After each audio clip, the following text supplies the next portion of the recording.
Hello, hello mga katigangers. Breakfast time.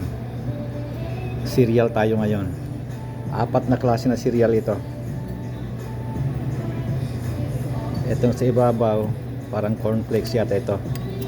Tapos yung medyo nangingitim sa ilalim, iba naman yun. May ano yan, may halong raisin. Tapos yung pangalawa sa ilalim, iba yan. Tapos yung ilalim na naman, iba. Apat. Kasi apat yung ano eh. Apat yung klase ng ano, kaya tinikman ko lahat eh. At saka nilagay kong milk niya ay half and half. Hindi yung talagang vitamin D milk. At saka yung croissant ko, yung maliit lang yan. Pinainit ko na yan. Kaya malambot na. Ayan. Pinindot pa. At saka ito, yung ano, yung decaf na brewed coffee na walang halong biro.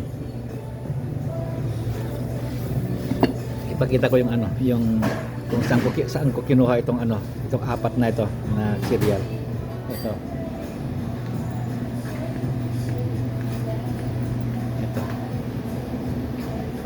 Kellogg's Roasted Raisin Cornflakes. Ayan. Apat. Kaya apat na klase yung kakainin ko ngayon. Okidoki mga katigangers. Breakfast na tayo. Bye bye.